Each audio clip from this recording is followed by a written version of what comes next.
everybody. Hi. We have Devin in the chat. It's not a stream without Devin. And we have Mercer Too Good. I don't believe I've seen you on my streams before, so hello and welcome, and I'm glad you're here. And then we have Spence in there before she joined up here. I know Mercer. Hello, Mercer. All right. Well, first question is, what is your current word count, and what do you need to reach your goal today? I have the same that I had yesterday because I did not write any words today yet, which is 1611 total. So I need to write lots of words. I meant to leave that up. We had Sid jump in. Hello, Sid. And Mercer saying hi to Amber. I wrote yesterday while I was at work, but I was gonna count that towards like the words I was behind because I, like said, fully planned on being a Cassia stream, and then yours, and then my body decided it wasn't gonna be. So I think I'm still at like, I don't know, I'd have to pull up my thing. I think I'm still at like 2,500 ish. Are we feeling 15 or 20 minutes today? I'm feeling 15s. 15? I'm not drafting. I'm good either way. I still have not started my nano. I'm good with 15. We can do 15. And we can always up it to 20 if we want to. So with the 300 something I wrote the other day, I'm at like 28 something. Nice. And we're supposed to be at 10,000 today. Yeah, I'm nowhere near that.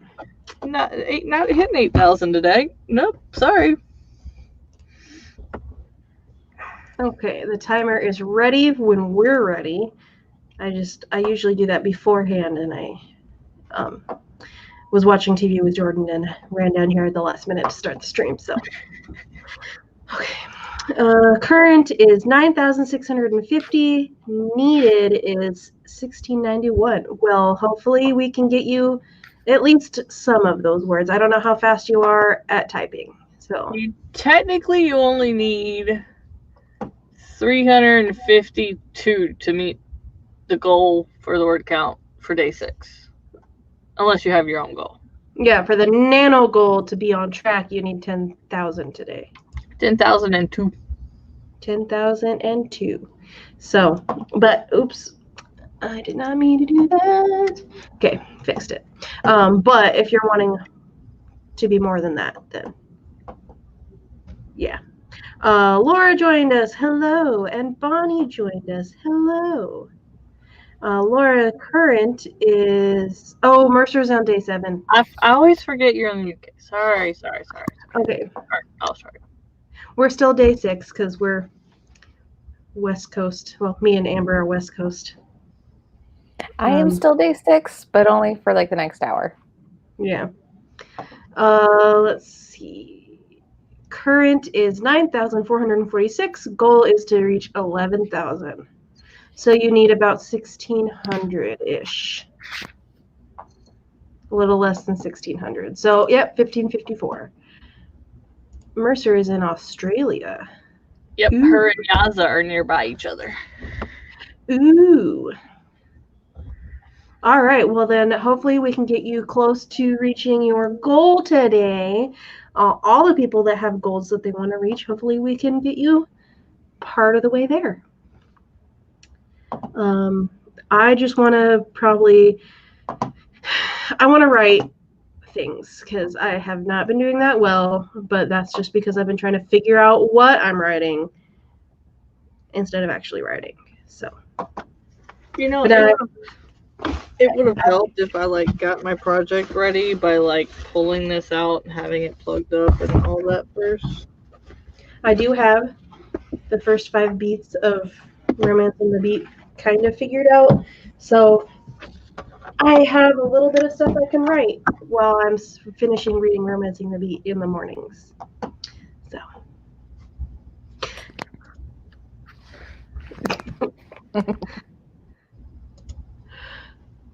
It just sucks because usually I would like have this figured out beforehand and I do Hard not. saying. I have been working on like the outline for this since the beginning of October, and it's not my first time writing this story, and I'm still just like somehow unprepared. It is what it is. I started writing this in April. Have the outline. Have had it since April, and I still don't know what I'm writing right now. So you're fine. Mm-hmm. Laura would just be happy to get some good quality scenes. Did a lot of dialogue they're not super pleased with earlier. Well, I hope you get some good quality scenes too. I want to finish this chapter today. I think that's my goal. I don't think I have much more left on it though, so maybe finish this chapter and start the next one. I don't know. I just need to write words so that I'm not like super behind anymore. Or as super behind as I am currently. I tried to write words earlier and I got all, settled in, hot chocolate, and then I started to fall asleep. So, yeah, I got too relaxed, I guess. Maybe that's what happened to me last night. I was just like, nap. Oh, I'm comfortable. Yeah, well, because Noelle put herself down for a nap. She got all snuggly on the couch and fell asleep. So I turned on Family Guy to have in the background, and then I got in the recliner and had a cup of hot chocolate and was all like laptop on the lap desk and like all ready to go. And then I started to doze off, and I'm like, no. So I kept like putting the recliner down and like leaning forward, and then when that would get too uncomfortable, I would lean back and then start to fall asleep again, and it just did not work out for me. Let's see. I'm working on the protags. Protogags? I don't think that's what you meant. Protags. Narrowly escaping and retreating to prepare and warn others. And Sid's over Nano. Well, over life and 2020. I just wish that these damn states would get their damn butts in here and just finish counting these damn votes so that we know, like, we can officially know who's won. Because, like, we all pretty much know. We just need to, like, actually know. Mm-hmm. It needs to be Wednesday now. It's been Tuesday all week. Mm-hmm. It needs to be Wednesday now. Yeah, it's getting irritating. It's like, we all can tell who's going to win. Like, we can see. Just finish the voting, please. I've been keeping track on Twitter because the people I follow on Twitter are doing it with like the best memes. Mm-hmm. Like just the updating it, their reactions with memes, and like this is a good, satisfying way to do that. Every time I look, like it's not just me like sadly refreshing a thing over and over and over and over again. It's look, a joke. I mean, okay, so Jordan was telling me that the reason why Georgia's taking so long is because there's such a narrow margin that they have to, I guess if you're in a certain amount of votes difference, they have to recount. Yeah, Georgia has a 0.5, they have an automatic recount. Yeah, and that makes sense. But Nevada is still only like 87% reporting. Like, come on! What is taking you so long? They're at the mail-ins and military votes right now. Because Oregon has mostly mail-in votes, and they still like counted and did their thing like quickly. So I guess I just don't understand why it's taking so long. It's because Nevada's not used to having mail-in votes. Mm. Yeah, Oregon was the state I kept throwing when people were like, mail-in voting sounds safe, like, but they do it all the time anyways. Oregon does mail-in voting. I don't remember how long they've been doing it for, but when you have a valid legal state ID, they automatically register you to vote. They send you a card in the mail asking you to pick up your party because they don't know what party you are, and then you sign that and send that back, and then they register you for whatever party you chose, and then you automatically get a ballot in the mail. Like, you don't have to request or anything. I do think that it should be requested because there are a lot of people that I know, like felons and such, that are not supposed to be getting ballots that have been getting ballots. And so I do think that the mail-in ballots should be requested and not automatically sent out, because there is a lot of potential for voter fraud with mail-in ballots when they're automatically sent out to everybody. Because was a couple of people that I knew whose like grandparents had both passed away, but both of his grandparents received mail-in ballots. And then, anybody could fill that out and forge a signature. So that kind of thing. And I think if you had to request your ballot and they check your ID and everything like that, there's less chance of a fraud type situation. But I don't know. I don't mind the mail-in ballots. I just think there is potential for fraud. People just need to stop saying that all mail-in ballots are fraudulent, because they're not. Like, when I live in a very, very, very, like, on my block, every other house but mine has a sign for Republicans of one way or the other. So I have a lot of like aunts and uncles and unfortunate people my sister considers friends that I get in arguments with a lot because I don't know when to shut up. So I did a lot of research on Oregon. I can't talk. Before when this was like starting to come up a lot, just so I had like actual information to shove in their faces. And they're really good at taking it seriously and making sure that like voter fraud is very highly punished. It is. It is highly punished. There is just a high chance of it happening to begin with. Mm-hmm. But the way it's set up is it's very easy to catch too. Yeah, I don't know about how easy it is to catch. I don't pay attention to that aspect of it.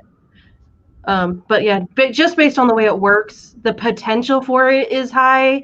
The actual amount of it, I have no idea. So, like the amount that gets caught and prosecuted on is like less than 1% of what gets sent out. Yeah, there's only been 31 people been found of voter fraud since Kennedy. Yeah, so it doesn't seem like it's that common then. Georgia and Pennsylvania are blue in the lead, but the margin of how far they are in the lead is small enough that it's an automatic recount. So that's why those two states are taking so long. Nevada is like if Nevada would just hurry their freaking ass up, because they don't have a very small margin. If they would just hurry their ass up and finish counting, then we would be able to announce the winner, because that's all Biden needs is Nevada to win. I think that's why they're being so careful though, because there have already been lawsuits filed. They're like, nope, you are not having anything to say about these votes. We are going to take our time and check every single one. Mm-hmm.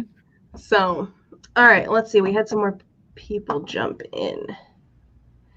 We had Amelie join. Hello. And I guess we just have one more person join. Oh, no, Tamara's in here. Hello, Tamara. And Barbara is here. Hello. Oh, thank you for the like, Tamara. They're counting on their fingers and toes. Using all the brain cells. All 10 of them. They only have one person counting at the moment. Yeah, that's what it feels like.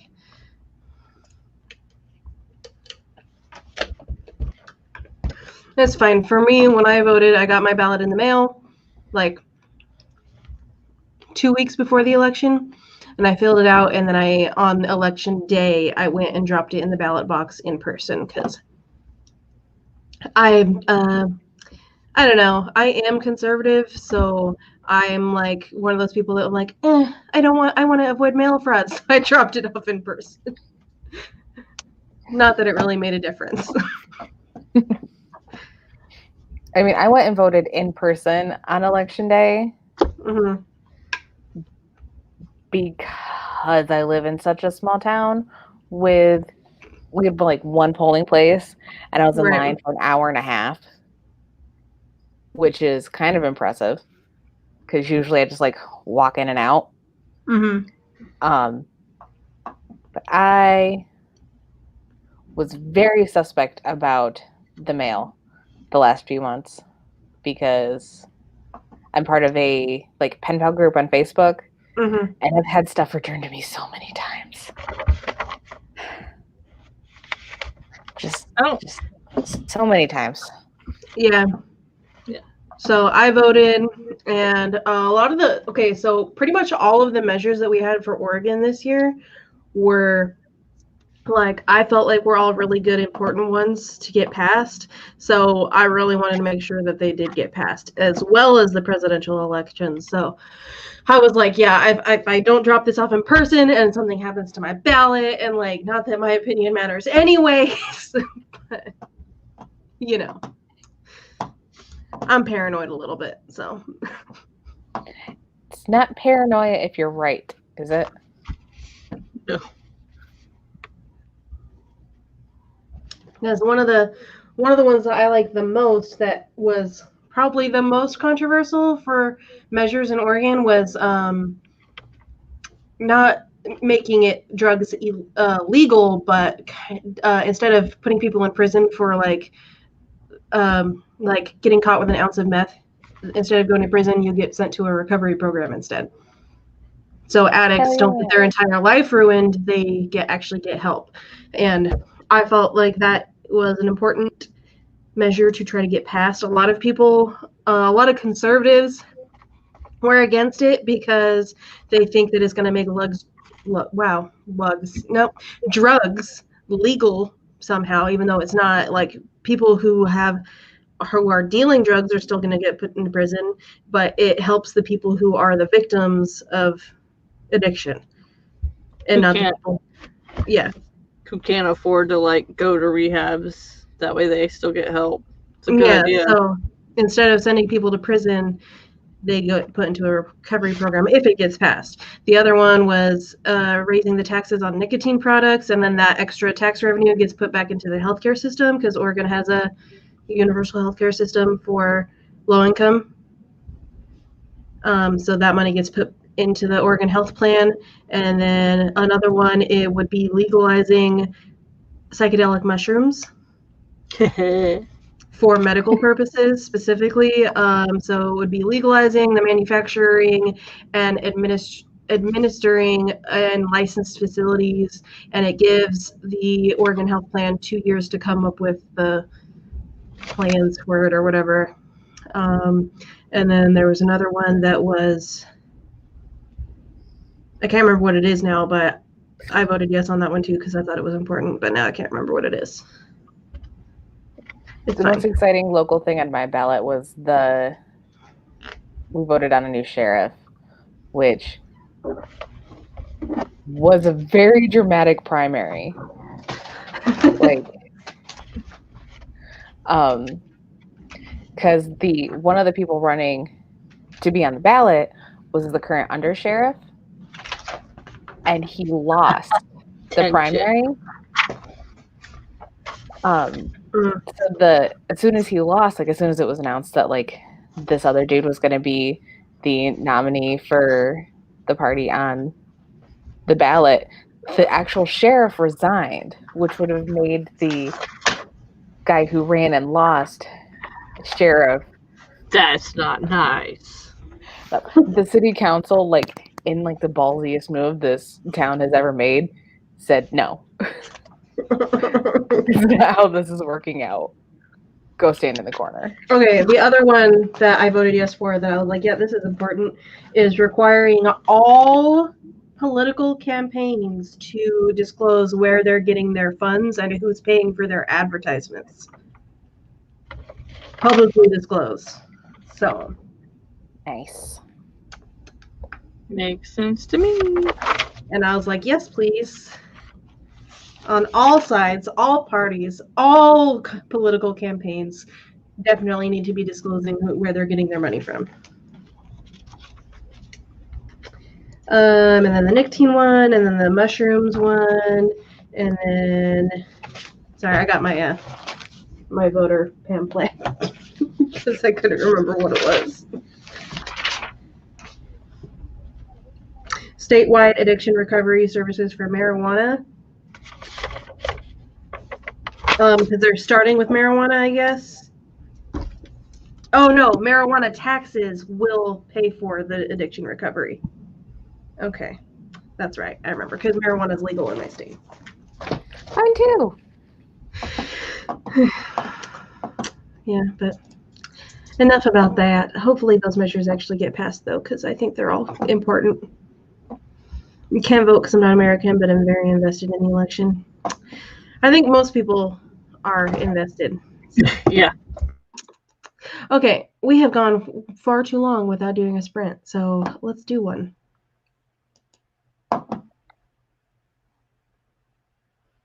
All right. Is everybody ready? Yay, sprint. 3, 2, 1, go. Yeah.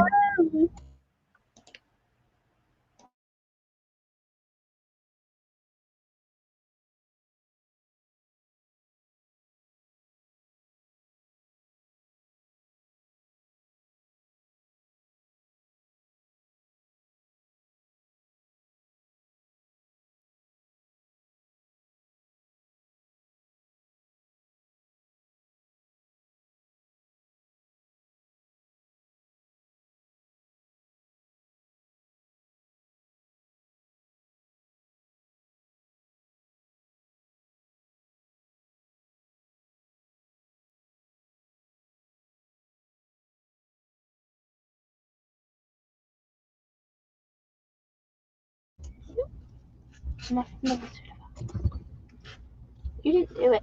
You forgot to mute yourself.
All right, our first sprint is finished. How'd everybody do? I love that tinkling noise at the end of those. Yeah, I really like using Camille Merrick's timers because her alarms are either a really soft bell or like gentle music, and they don't make me jump out of my skin like a lot of the other timers do. When I'm like focused on what I'm writing and the timer goes off and I'm always like, oh god, like, okay, it's just a timer. But these ones are nice and gentle and like you notice them, but they don't scare you half to death. You're welcome.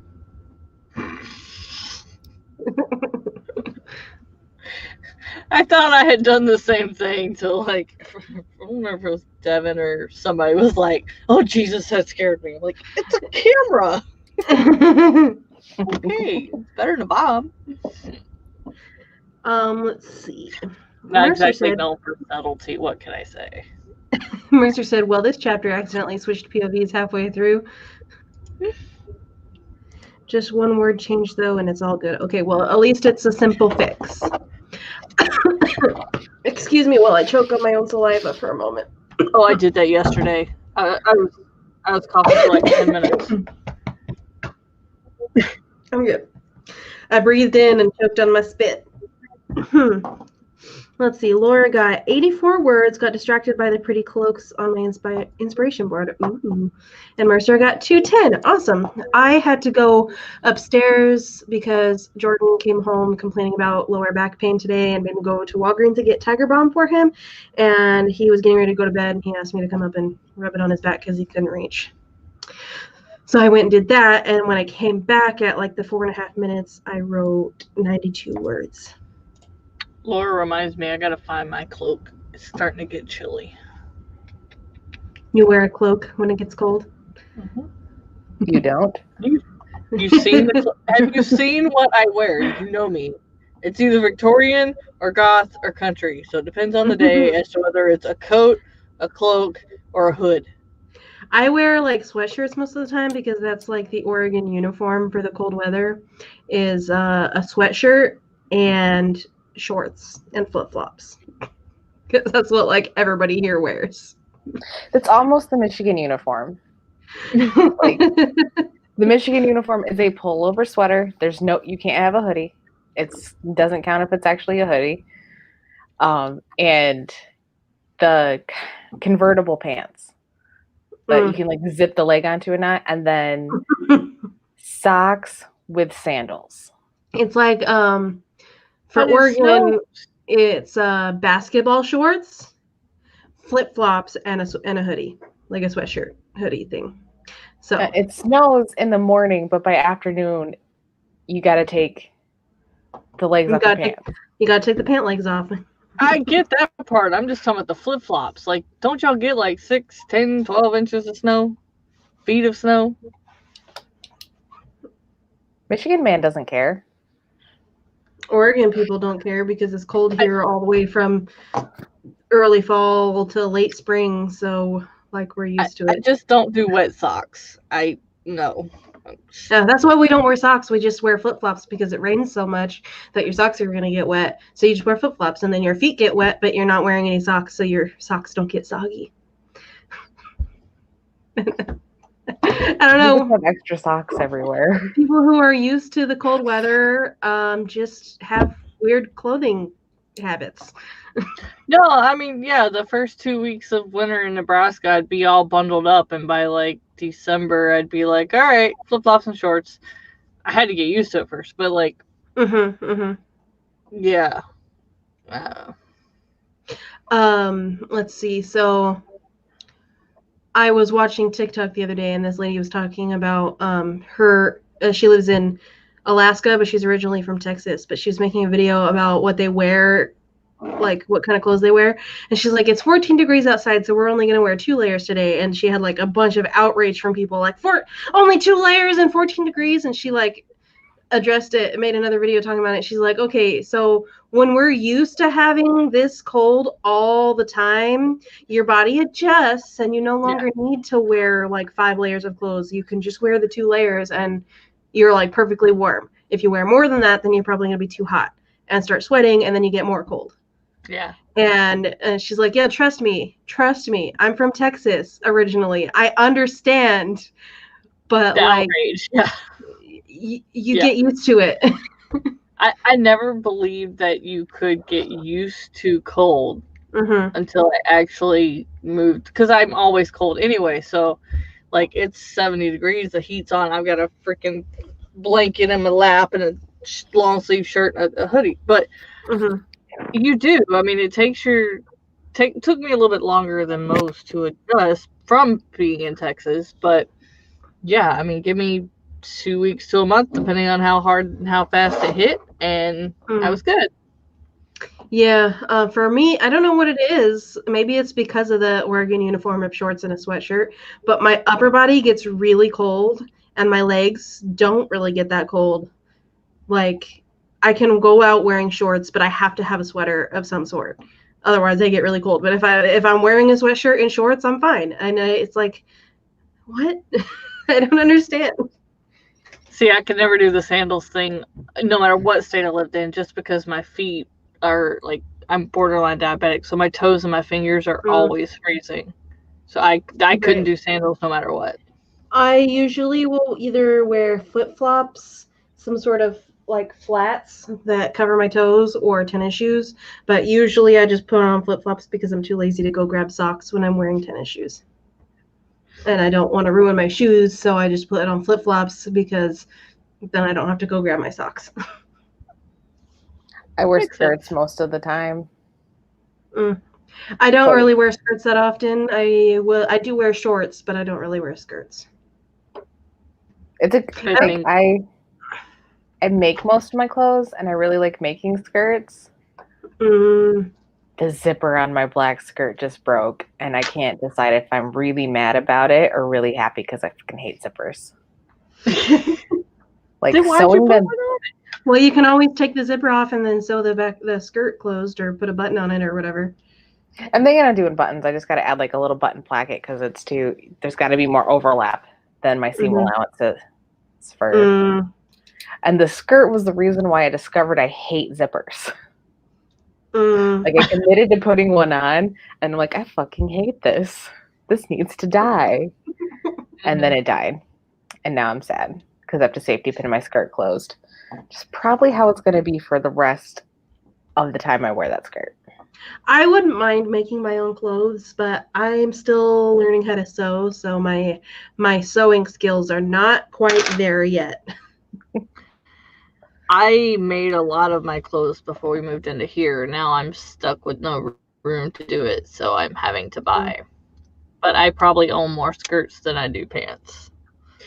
I don't really wear skirts. Like, I don't think I own any skirts. I own a couple of dresses, but I don't own any skirts. I don't know. I just don't really wear them. I can't wear, like, above the ankle skirts. Like, I've got to have I want maxi skirts. I want them dragging the ground like 1800s, like right at my feet. I don't want to see anything.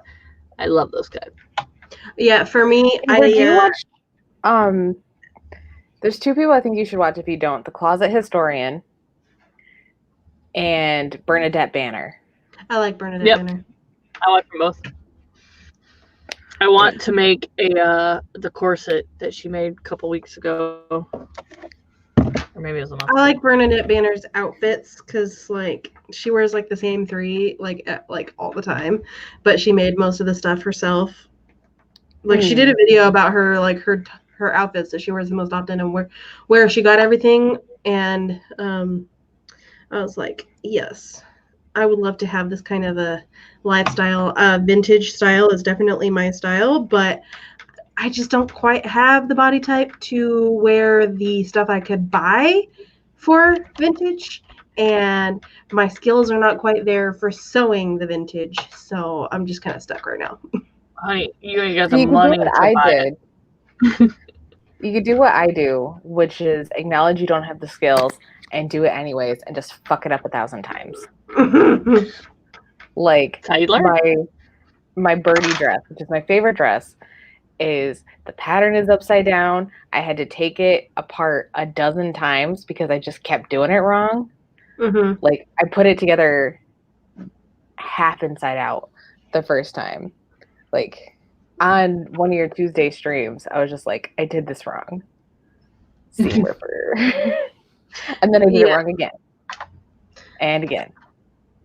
And now I need to like re-put the snaps on the close for closing it. I definitely need to actually sew things to get better at sewing things. I want to get a couple of patterns and just make things. I was considering making Noelle's Halloween costume this year, but then with COVID and everything, I just was like, yeah, there's no point in even doing Halloween stuff. So we just hung out at home and ate candy on the couch. And my mom rolls her eyes when we buy the kids' Halloween costumes. And it's like, Mom, yes, our Halloween costumes were homemade, but I went in as a witch for literally 7 years. It was the exact same black dress for 7 years. My mom made our costumes most years up until like I got out of middle school, and then she didn't make our costumes anymore. But like I remember a lot of costumes she made.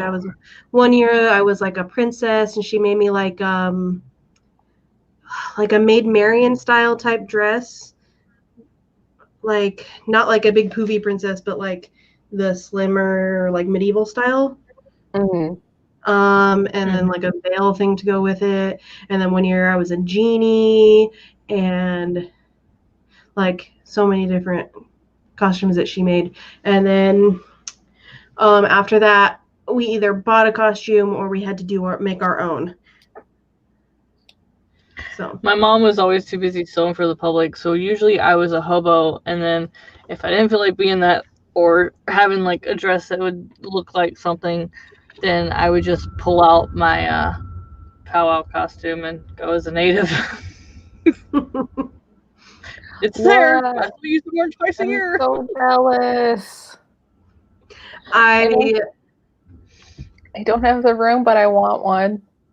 I remember one year I had to make my own costume, and so at the very last minute I grabbed, because I used to have a bunch of like multicolored like leg warmers and stuff.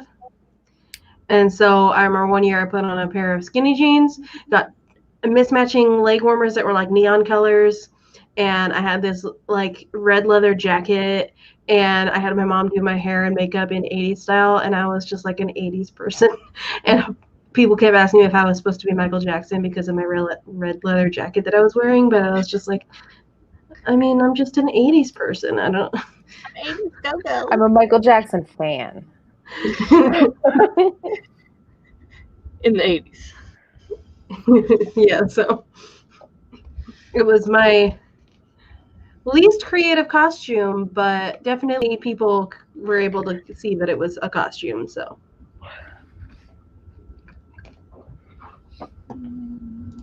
okay, Laura says we should absolutely learn to make some awesome vintage clothes.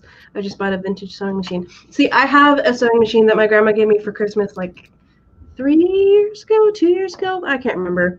And I've just barely started learning how to use it. So I made last week a pinafore dress and I like filmed the whole thing with my webcam. So I need to like turn that into a video for the YouTube.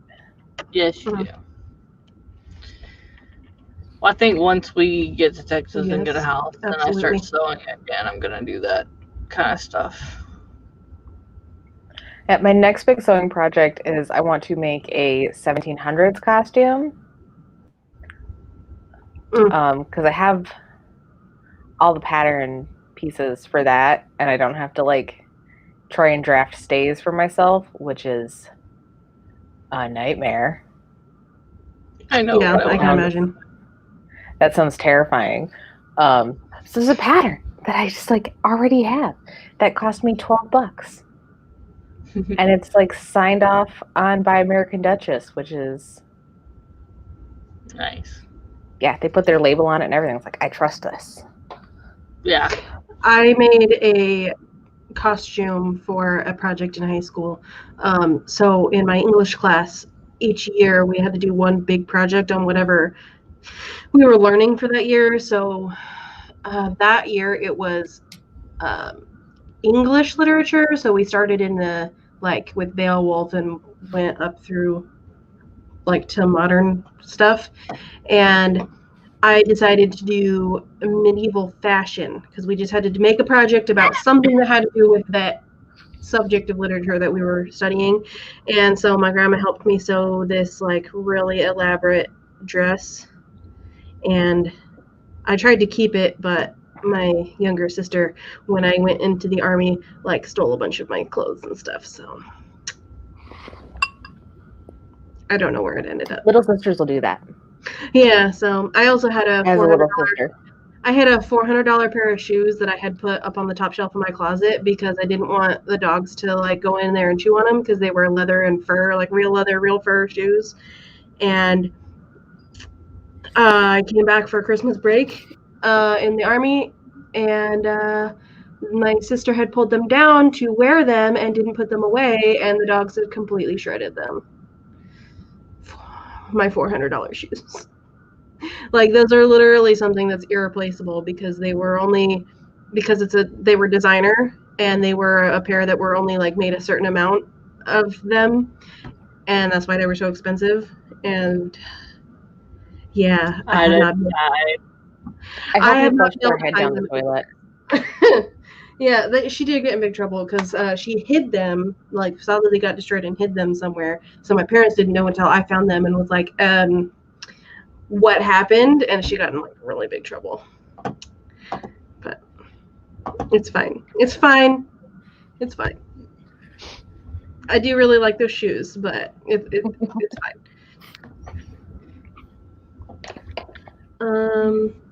Oh, Mercer has to go. I'm sorry that you have to leave. Hopefully I'll see you next time. All right, we should do another sprint because we've been severely lacking in that aspect. Normally I would have done 2 and been done with 2 by now, but Sorry. I'm chatty. We're all chatty. It's fine. Okay. Amber, do you want to do the battle cry? Of course, of course. 3, 2, 1, go!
All right.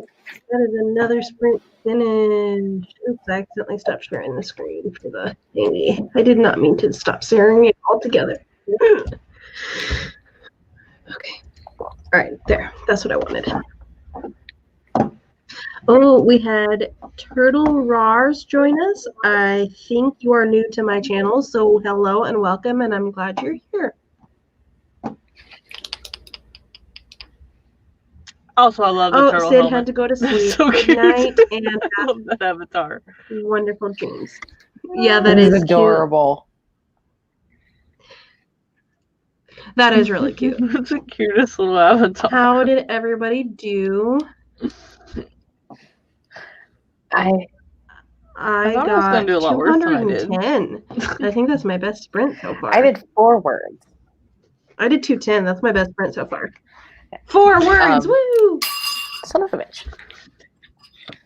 I am still not working on my nano project because I'm still having some sort of emotional crisis about it that I have not quite worked out. Quit thinking and just start writing. That's not how I work. I do think that you're overthinking it, but I've gotten to the point where I get it. realize like the emotional crisis is more about like childhood trauma than anything else. So I just need to journal a lot and see if that helps. Yeah. So that might maybe actually start help. after that scene. Oh Lord. Well, it's not the scene. It's like the whole concept. The whole book. Okay. Yeah. Then why Like, did you 'cause pick that for Nano? Pick something easy. Well, because I've been writing this story for like 10 years. And I started It's her magnum opus. I started doing a new outline of it following like the Save the Cat beads and making things make sense. Because my previous attempts had like major plot holes and villains doing stuff without motivations and no idea what anybody's actual end goal was. So who needs all that stuff? I started working through it with Story Genius and Save the Cat, and realized it was turning into a coming of age story. She's like, it's not what this was. It's like, it's not what this was supposed to be. Maybe it's what it needs to be, but I hate those.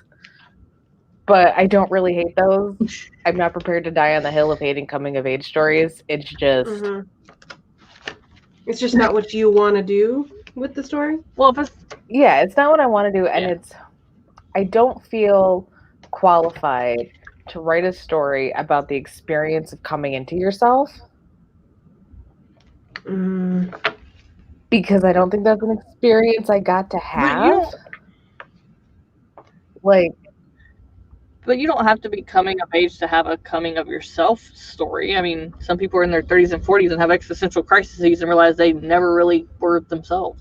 Yeah, I realized I never really figured out who they were supposed to be and have to come in to figure it out. Yeah, like it's not a YA story. But it's like leaning towards like it needs to be about, instead of 24 and 25-year-olds, 18 and 19-year-olds. Like, gotcha.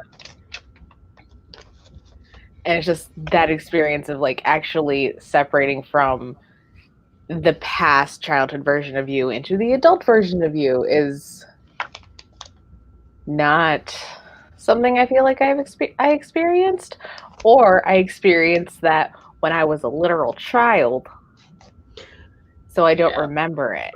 Okay, possible thought here. How about instead of thinking you need to be qualified to write it, by actually having experienced it, you write the coming into your own coming of age story, etc., of what you wish you'd had, but with the elements of your story that are like the ghosts and such.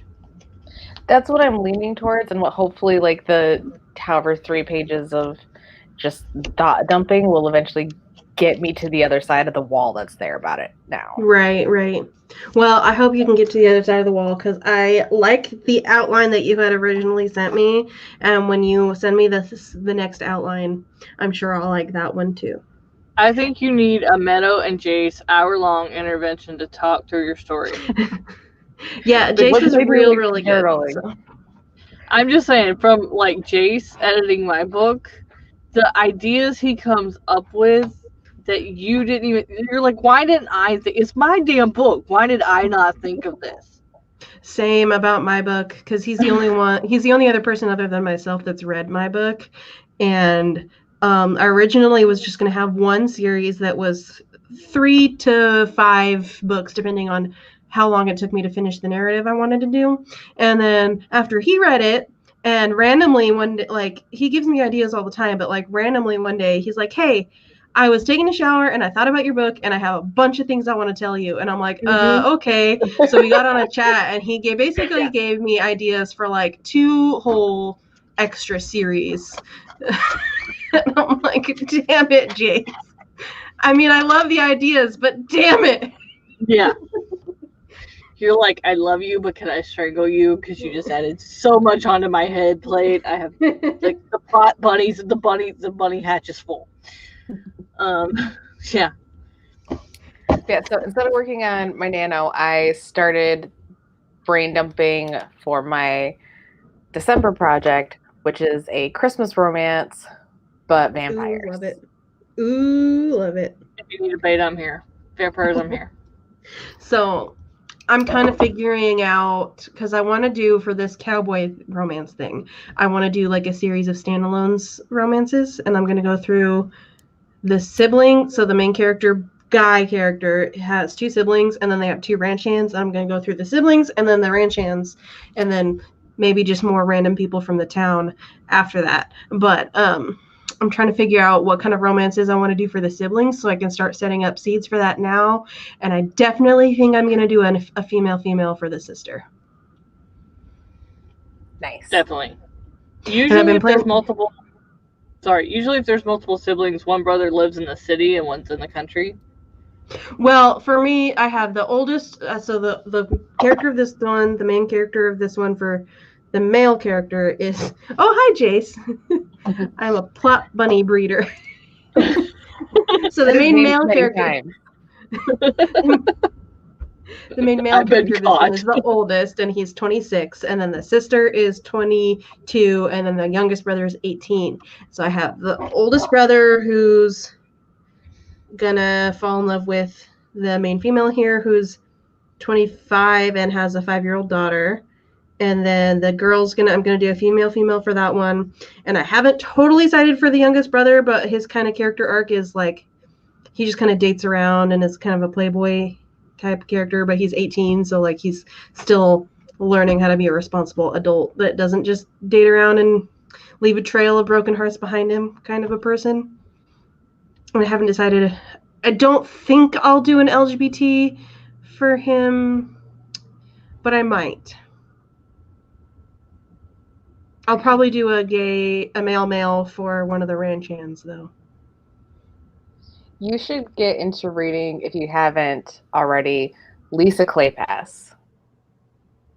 Okay. She's a romance writer, typically historical, but she does series like that. Mm-hmm. And they're very good, and they are some of my favorite. And I will I actively try to buy her stuff. What is her last name and how do you spell it? Kleypas. Kleypas. EYPAS.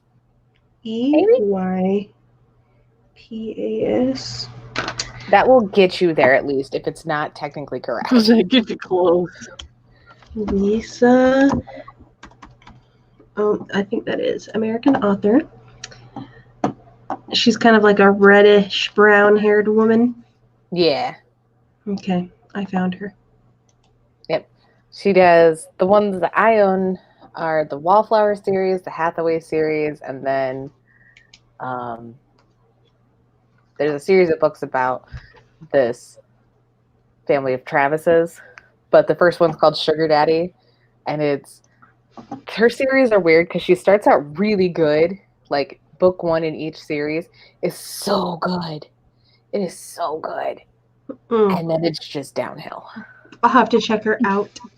Like, it's good. It's okay. It's pretty good. Usually my favorite, if it's a 4 to 5 one, and then just the last one in every series she does is so bad. So she doesn't end her series well. Yeah. Like, you can tell she's bored. Okay, I have an idea for the giveaway I'm going to do. What do you guys think about me giving away a copy of some craft books? I was thinking maybe doing like 2 or 3, so then 3 people can each have a chance to win one thing. So I was thinking Save the Cat, maybe Romancing the Beat, because I actually do think it's a very good one for people who write romance. And then maybe one more. Thoughts? Do you think people would want to win those things? Because I don't know how many people own or don't own Save the Cat, because it's really popular. So, and that's something that I can afford. You could always give them like a list of books to choose from. True. Pick one of these 5 or something. There's a list I'm working my way through buying from the local bookstore. Mm-hmm. I will put it in the private chat.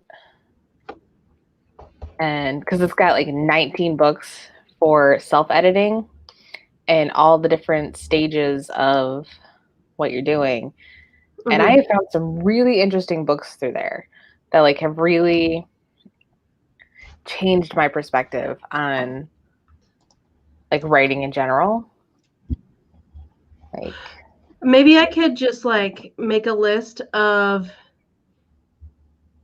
like craft books that I think people would want, and then say like have like 2 or 3 winners, and then give them a choice of something off that list. Yeah. Like, because then if they already have, like say I'm like, okay, this winner will be for Save the Cat, and the person that wins already has the book. I don't know. I'll figure it out. I'm just trying to think of stuff because I want it to be writing / book related, and I think craft books are definitely something that a lot of people want, but like don't necessarily either have the money for it or, for whatever reason they haven't been able to get it yet. So, ooh, that's a good one, Amelie. You should make a video with craft book recommendations for definitely Spence, because I don't really read craft books that often. But you seem to have been reading a lot more lately. I am addicted to this, to reading the craft books. Dude, I'm telling you, I gotta get back into doing that more, because both the video and reading more craft books. Because I did at the beginning. How long have I been on my channel? 3 years, 4 years. That was one of the first videos I made, and it seemed to help so many people. It's still one of my #1 videos, and I love seeing that help people. Mm-hmm. I think I'll probably just do 2 winners because I'm a broke ass bitch, so definitely need to keep it into my price range. And I think 2 is probably the max of what I can afford right now. Valid. I was just gonna do 1, so the second one will be a bonus. So. Bring it. Yeah, let's do it. Also, Jace, you seem like you're up early. He is. It's 12:30. Yeah, so Jace doesn't usually message me like when he wakes up until like 10 to 10:30. But sometimes 11:30 of my time, I should say. So, what time is it for you guys now? 9:30. 9:30. Yeah, that's a little. It's a little bit earlier than normal.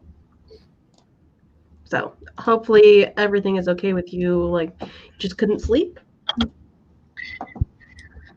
Yeah, because usually I'm like going to bed and it's ding, ding, ding, ding, ding. Okay, silencing. Going to bed. Love you, Jace. Love you, Meadow. Going to bed. Yeah. Amelie, it's 10:30. Oh. So you're only an hour later than I am. Or earlier than I am. Later than I am? An hour ahead of me is what I should say. You are an hour ahead of me. There we go. All right, let's do our third sprint. Hi, Sage! Sage! We're just stopping by to drop a like while we're on a very rare sprint in the Fanfics and Chill stream on Charlie's channel. I was in there earlier and trying to get work done, but they didn't do a single sprint for the whole 45 minutes that I was watching, so I stopped watching. It's like, Charlie and all of you guys, I love you all, but I actually want to do work, so yeah, I had it on expecting them to sprint, and they didn't. So I just I was listening to them while I wrote my email. Yeah, they had just finished their third sprint when I jumped in, and then didn't do any for a while. Oh, on your channel. Okay, cool. Well, then I don't know if Charlie's still going. Oh well, it's fine. Let's do a sprint. Is everybody ready? Yes. How about Spence? Do you want to do the battle cry this time? Sure, but it'll be quiet because there's so many sleeping people in my house. Okay, a quiet battle cry. Here we go. All right. Write the words in 3, 2, 1, go.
All right, that is our third sprint finished. How did everybody do?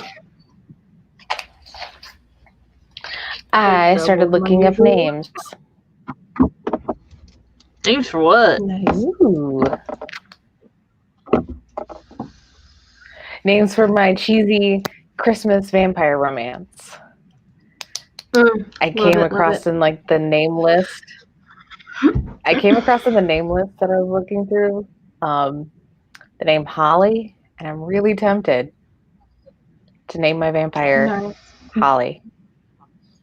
I mean, absolutely. I can't decide if it's too much. Do it. Hey, it's okay. The name for my villain in my main series that my last nano project in my series that I'm working on, my villain's name is Dick, so I think you could be okay with the name Holly in your Christmas book. I just gotta find his name. Yeah, but Dick is short for Richard, so. I mean, true. However, he's referred to as Dick most of the time. And the whole reason I picked his name is because he's brothers with one of the other characters in the book. And I have this scene in my head when they like see each other for the first time in a long time. And he's like, "Oh, Benjamin," and Benjamin's just sitting there like, "Dick." Like, they just say each other's names, but like Ben is just like really sassy about it. That's delightful. Yeah, and so that's why I was like, yep, that has to be his name now. I can't see his name as literally anything else ever for all the time. One of the ideas that Jace was giving me for my book, he was like, "Oh, you could have the villain do this thing. That seems like a real Dick move." And I'm like, "Yeah, that is something that Dick would do. Like, that is literally a Dick move." I want to name the male vampire after a kind of tree. Now, Douglas. That's, yep. I can't. No, I can't. That's like my best friend's dad's name is Doug. Okay. And I call him the Pillsbury Doug Boy.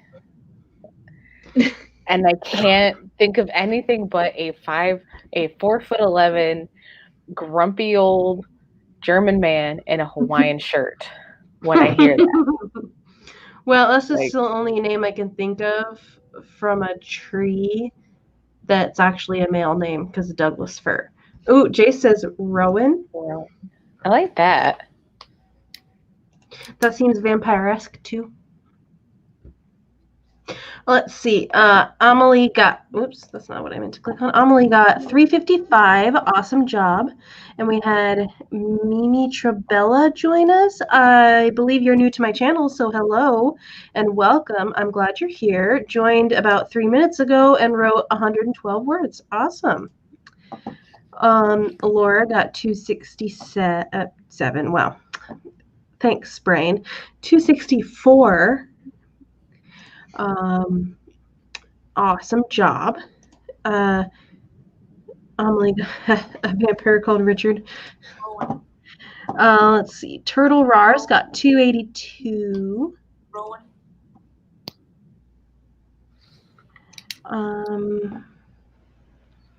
Woot, Amelie just added a profile pic. Wait, maybe it didn't work. It might not work for StreamYard because I've changed my profile pic like mid-stream that I was like in the chat of one time, and it showed up on YouTube, but it didn't show up on StreamYard for some reason. So let me go to YouTube. Oh, it takes a while. Yeah, it's sometimes to start showing up in the streams. Yeah, because I changed mine pretty recently from like. Yeah, because I do see it. I do see it on YouTube. I just don't see it on StreamYard. So it did work. I do see, like, when I go to the YouTube one. It'll catch up. I do see it. So, yes, it will catch up eventually. Don't worry. Did I say what I wrote? Because I don't think I did. I wrote 174. Yay. I'm doing better today than I did yesterday, so that's all that matters. And I'm adding backstory in for characters as I go. It's lovely. I'm just glad I was able to write during lunch yesterday, so like I didn't write nothing for the day. Since my health just decided to say you're gonna fall asleep like Sleeping Beauty, but it's still 2 days with no writing, so I'm still very upset with myself. So. Oh well. It is what it is. I decided to make one of the ranch hands is a recovering alcoholic, because then I can use that in his book when he eventually gets one. That's another good thing to read the Lisa Kleypas books for, is because there is multiple book character growth for some of them. Like her Hathaway series, in the first book, the only brother in the family is like a suicidal wastrel. And by the fourth book, he's a believable, competent hero of a story. And that's woven through quite nicely with the rest of the books. Yeah, I'll definitely have to check out some of her stuff. I'm kind of avoiding buying books at the moment and just reading through ones that I already own, because I'm a broke ass bitch. But I'll have to put some of her stuff on my wish list so I can get to them eventually. There's a lot of it at the library too, because she's... Oh yeah, I could go to the library. She's recent enough to not be problematic. Like most of the stuff I found of her is like post 95, which is, I will go into it trusting. But it's not so new that libraries won't have it caught up yet. And I don't know if your state has it, but Michigan has a interlibrary system where if my library doesn't have the book, I can ask another library for it. We do have an interlibrary system through the Chemeketa Community College. So that's our local community college. And they have their interlibrary system across all of the college campuses. Plus, they partner with a lot of small town and local libraries too. So they do get books all around everywhere. Okay. Amelie says, anyway, it's 11 p.m. now, so I'm going to update my word count and go to bed. Thanks for the stream, and have a good night, everybody. Thank you for being here. I'm glad that you got some words in, and I will hopefully see you tomorrow. Okay, it is almost to the 2-hour mark, but we could do our 4th sprint if you two want to. I'm good with it. I'm not going nowhere. All right. Let's do our 4th sprint and then see how we feel after that.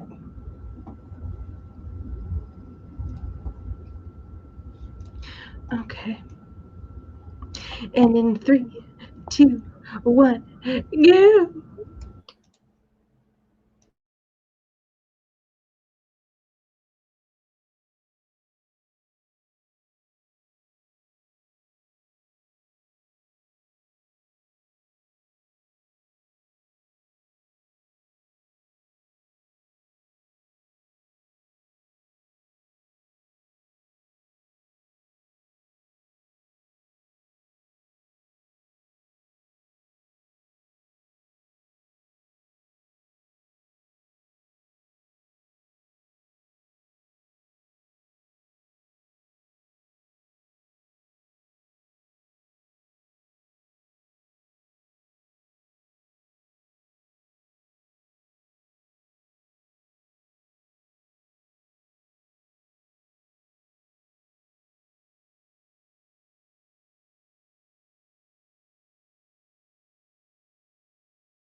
All right, there's our 4th sprint done. How did everybody do?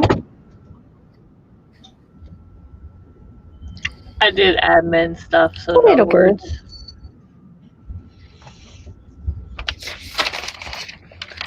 We got about half a page of character backstory, brain dumping, because I didn't have an idea for the story, just that I wanted a Christmas romance with vampires. Gotta start somewhere. Right? Christmas with vampires sounds awesome, though. Like, I was in one of the Word Stitch chats, the ones that do on Monday right after Dana.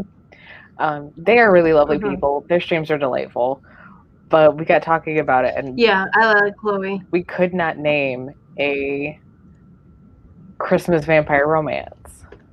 I was like, well, now I have to write one. And I'm very excited about it. I just have no idea what it's about. You couldn't name any? I could name like 4 off the top of my head.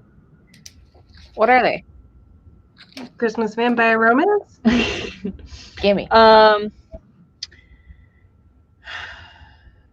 Christine Feehan has 2. I thought you said you could name them off the top. I was trying to think of like what the actual names are, but Christine Feehan has 2. I think one is called A Christmas Celebration. No, it's called Dark Celebration. That's what it's called. And I can't remember the other one. And her Haven Sisters books, they have one. And then Gina Showalter, her Dark Hunters has one. It's a novella. And then who is it that writes the Argano series?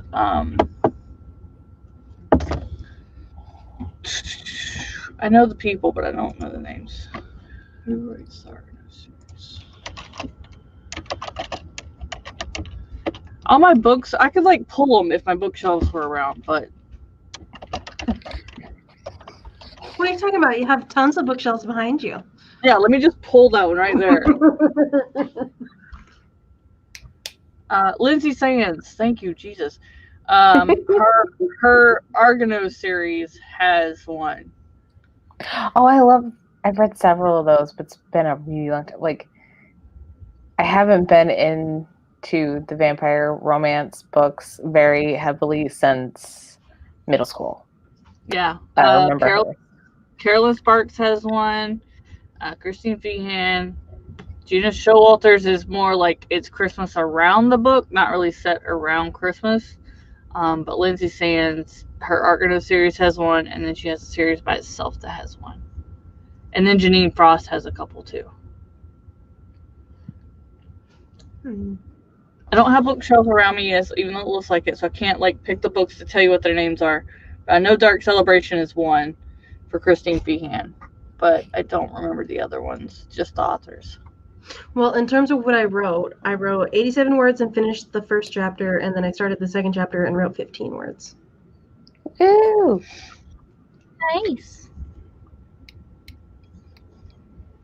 Yeah.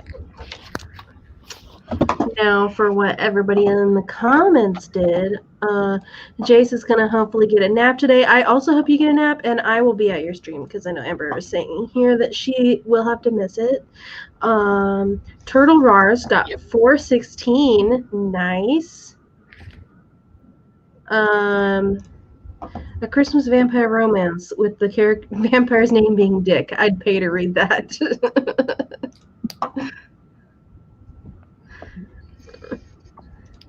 Mimi Trabella got 456. Nice. A pan of my MC's past is revealed in this scene, and I love this small bean so much the words flowed. Well, that's really good. I'm glad the words flowed.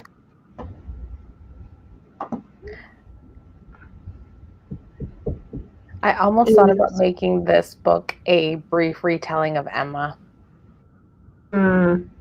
Oh, that would be cool. Because the one I did last month was inspired by Persuasion. It's like maybe I'll just do a series of vampire romances that are all based on the Jane Austen books. I want to see a Jane Eyre retelling, but without the, I don't know, such all of the heartache she has to go through, like when the house burns down and all that. Like,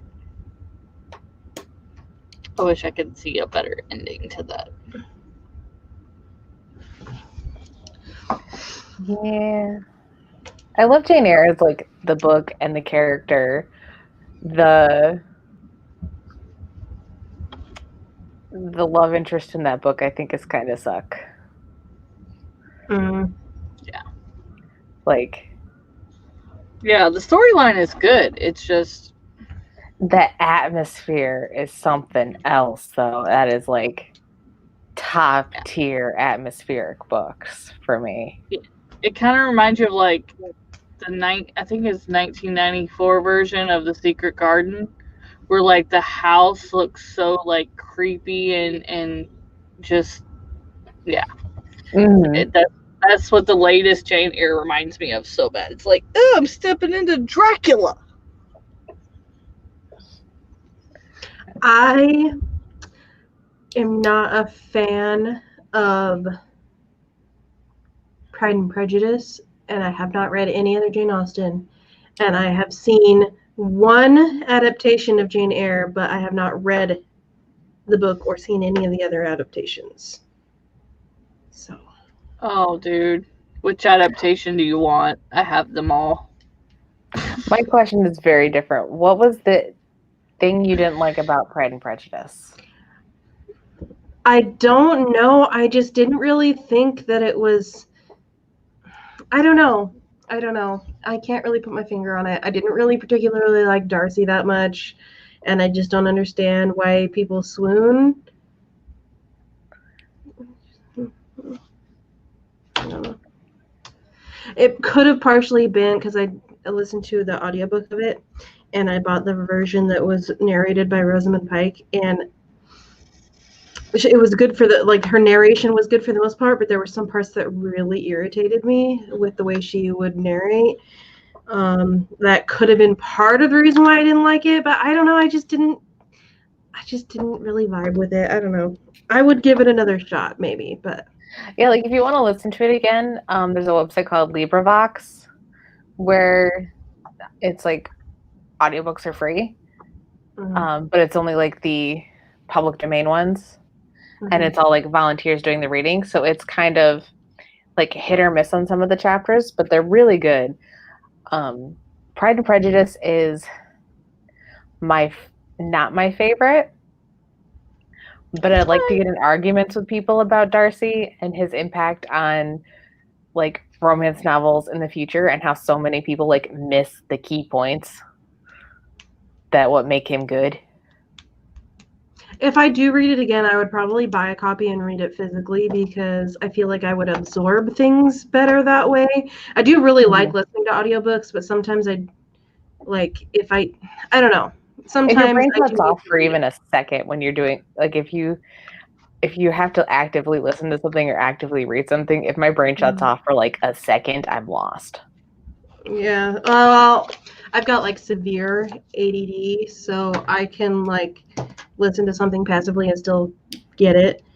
But I don't know. I think if I do read it again, I will read it physically. Or I did have the 95 version, like film adaptation of it recommended to me. It's pretty good. So I could just watch that instead.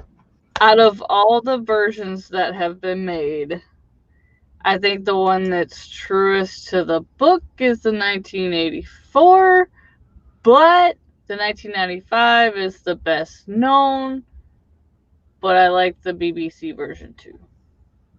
Okay. So whichever one you'd like to see. Yeah, the one with Colin Firth on Hulu is like 6 episodes long that BBC did, and it is very thorough, and you get the sarcasm. I've seen that seen that show up on my Hulu, so I may watch that one. Yeah. That's, to me, that's the best adaptation that shows you him from the book. Like, because all the rest of them make him look like he's just proud and aloof throughout the whole thing, and then suddenly he declares this. But with the BBC version, you can see things if you know what to look for when he's like watching her and things are changing, and it makes more sense about how he's proud on the outside, but these things can happen. And I feel like it's more true to what she was trying to convey in the book. Right. Well, and you get more time to like really understand like the good things about that character. Like the things a lot of people who write like the translations take away are like he's rich and he's a jerk. See, I didn't hate it, so we like it. So I definitely am willing to like give it another chance. Because I didn't hate the book. It just didn't really. I finished it and I was like, well, I just don't understand why people love this so much. Like, I didn't hate it or anything. It just wasn't like, I just didn't get it. I just didn't get the love of it. But I will give it another chance. I've had so many people ever since as soon as I tell people, they're like, oh my God, you have to try it again. Like, come on. I'm like, okay, all right, fine. My personal favorite is definitely Persuasion. Like, if you want I love it. See, it's a close second to Pride and Prejudice for me. Because it's the letter at the end and like the small details that get missed in the actual movies of like the premise of Persuasion is 8 years ago, the two main characters had a breakup because her family convinced her that this was a bad plan. And it really was. Like, she was 19 years old. He was like just in the Navy and there was a war going on. Now might not be the best time to get engaged or married. Mm-hmm. And it like really pissed him off. And 8 years later, for like background shenanigan reasons, they are in the same spaces again. Kind of unwillingly, because nobody really knows that they like had a thing for each other 8 years ago. And there's just little moments throughout the book where he is snubbing her, is flirting with other girls in front of her, is trying to move on with his life, but also can't watch her be uncomfortable. And like just fixes the problem. Like, oh, your 6-year-old nephew is being a giant pain in your ass and trying to use you like a literal jungle gym. We're just gonna like pick him up and take him out of the room and not say a word. We're just gonna go deliver him to the nursery maid. I'll have to read some more Jane Austen because Pride and Prejudice is the only one that I read. I haven't read a lot of classics, so I'll definitely have to. I'm probably gonna start like making a list of all the classics that I want to read and just slowly start buying them so I can read them all. See, your issue with Pride and Prejudice is my issue with like Little Women. I never understood why so many people like that book, and that I have not read the book, but I really do like the story of Little Women, and I've seen all the adaptations except for the most recent one. So like I like the storyline, but I don't get it. Why is this popular? I've not read or consumed Little Women either, but that's just because there's a big part of me that's hipster and like, oh, people I know like that. I can't enjoy that now. One thing I really like about Little Women in the adaptation sphere of it is every new adaptation that it comes out in like a different decade or a different time, and it focuses on a different aspect of the story each time, or a different aspect of Joe, the main character, each time. So my favorite version is probably the one with Winona Ryder. and that one heavily focuses on the writer, like super like fantasy mind, imaginative side of her. And I just really like that one. But like other adaptations focus on the one from, what year is it? I can't even remember what years they came out. But the second adaptation focuses more on her independent woman side of her.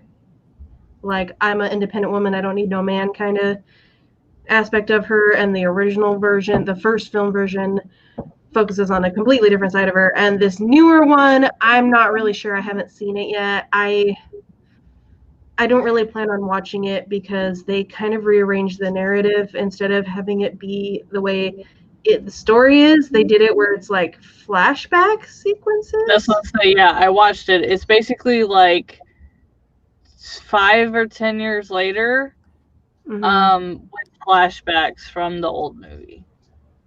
Yeah, and I don't know. I could give it a chance, but also I don't particularly like, oh shit, what's her name?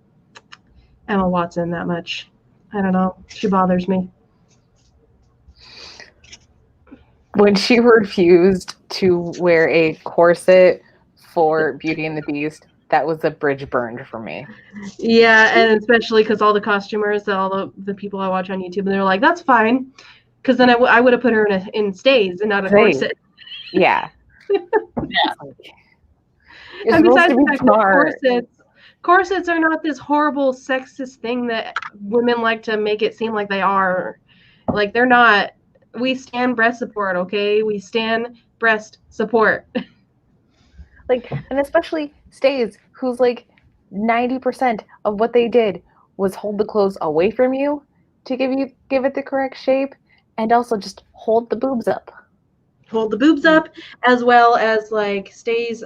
You pinned your bodice to it a lot of the time to hold it on to you. So flexible and so functional, and that's why I'm making my own costume. Like, I get it. Corsets are seen as like this horrible sexist torture device because of all those scenes in movies and stuff where they do the tight lacing, or they don't have women wearing slips underneath and stuff. Like, yeah, of course you're going to think that that's horrible, but that's not how they work. No. And besides the fact that her dress in that movie, especially because she wouldn't wear any type of bodice support, it looked horrible. It was so bad. Yeah. It was horrible. It was so bad. And I didn't want to put a Halloween costume on her instead of fitted her to it.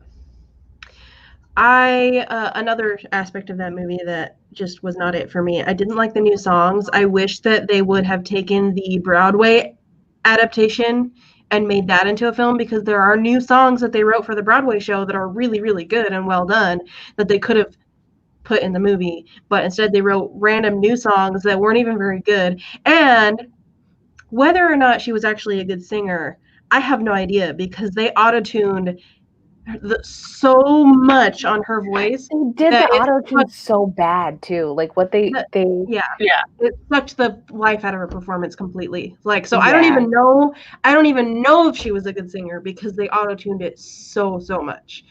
And it's so bad you can tell. Yeah, that's how bad it is. You should not be able to tell in a movie that with that much money behind it that it was auto-tuned that bad. Mm-hmm. Yeah. And I did not like the Aladdin movie. I've had people argue that they like the Aladdin live action better. I don't like the changes to the beginning of the movie. I like that they went more in depth on the relationship in the live action a little bit more, and made it a little bit less insta-lovey. However, they changed the beginning of the movie so much that I did not like Aladdin as a character anymore. See, I haven't watched that one. Because in the animation movie, he steals to survive. And that's the whole point of him, is that he doesn't steal just because he's going to steal. He steals to literally not starve to death and die. And in the live action movie, he literally just pickpockets this lady for no reason and then like happens to be able to use that thing he pickpocketed for something else, but he literally just stole from her because he could. And then like that scene in the animation movie where he steals the bread, literally almost dies to get it, and then he gives it to the children because he's just a good person. They completely cut that out of the live action movie, where the whole sequence of One Jump is he meets Jasmine and is singing that song to her as they're running away from the police after she steals the apple thing. Like, That's sad. and then he does give food to a child, but I remember now. He stole a bracelet from that lady, just whatever. He used that bracelet to buy a bag of figs, and then he ate some of the figs and then gave the bag of figs to a random kid on the street. There was nothing behind it. It was just an empty gesture for me. Like, instead of showing his character, yeah. Instead of showing that he's a diamond in the rough because he, almost died getting the food that he desperately needed to survive, and then still gave it away to these kids that were like literally picking through the trash. And like they completely removed that from the movie. And I did not like Will Smith in that movie. Actually, no. I liked him in the movie. I don't like that they tried to make Will Smith a carbon copy of Robin Williams' Genie. And just didn't do a very good job of it. I would have liked it better because they did a rap version of Friend Like Me that they put in the credits. They should have put that in the movie. They did that with The Jungle Book too, where King Louis' song was just terrible in the movie. Like, it was just terrible. And then the credit version was in that upbeat jazzy thing, and it was still Christopher Walken, and it was great. It was better. Yeah, it's like, why couldn't you put that in the movie? There was absolutely no reason why they couldn't have put the rap version in the movie, because the one thing that makes Aladdin, the animated version, great is because they tailored that movie to fit Robin Williams. Mm-hmm. And I did like Will Smith's Genie in his lines. Like, I didn't like the songs, but I loved his scenes where he was like, it was him. It was Will Smith's Genie. It wasn't Robin Williams' Genie, but then the songs were Robin Williams' Genie, portrayed by Will Smith. If they had tailored the movie around Will Smith instead, and they did the rap version of that song in the actual movie, I would have loved that movie.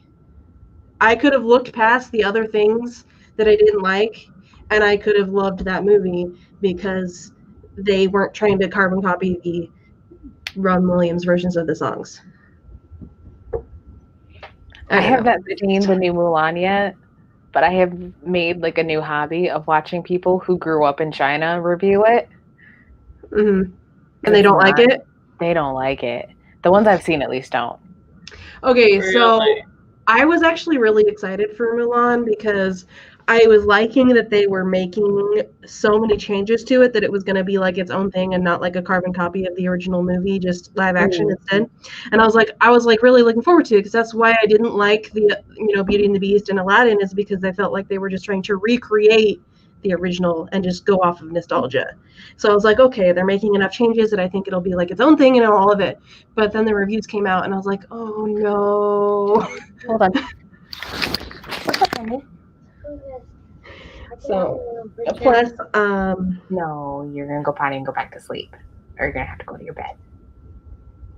Oh, because it's 1:30 in the morning, babe. Oh, children.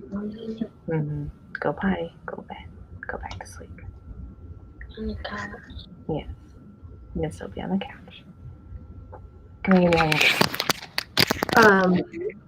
Another thing too is that I saw some news reports saying that the lead actress in the Mulan movie openly supports the Communist Party of China and was calling for police action to stop the protests that were happening, protests that were trying to fight for human rights in China. And she was calling for police action to stop them. And so I'm just like, yeah, I'm just not I'm just not here for it. And I'm just really sad because I was actually looking forward to it. I feel like a lot of movies nowadays are just banking on the nostalgia to make you go watch it, because who says you have to stay in the movie if you don't like it? You know, the nostalgia is what gets you there, and whether you like it or not, you still pay the money to see it. Yeah, they get you once, whether they get you anymore or not. Yeah, I don't know. I do think that the Cinderella movie was good. I did like the Cinderella. Because they didn't carbon copy the original, and they actually did a good job with it. And her costume was really pretty, like her dress and stuff was really pretty. And I felt like they added more chemistry between Cinderella and the prince. And like I thought it was better. I liked it. And though they did totally tight lace that bitch into that dress. I still thought her dress was pretty, but it was gorgeous. It is stunning. But like there was definitely no need to like shrink that poor lady's waist down to 17 inches. Yeah, no. That was not necessary. It was a bit too tight, yeah. I don't know. And plus seeing that actor in those tights was a treat. Yeah. There's another room. I will be right back. Okay. Turtle Marsh is going to sleep. It's past midnight, but was able to get 27 words for today/yesterday. Thank you for hosting. You're welcome. I'm glad you got so much words today/yesterday. Hopefully that got you where you needed to be for the day, and if you were behind. Well, we are 2.5 hours into the stream, so I think when Spence comes back, we can do outros and head to sleeps. I don't know if I'm going to go to sleep now and get up at 4:30 like I'm going to work, or if I'm just going to stay up late and sleep late. Well, tomorrow is Saturday.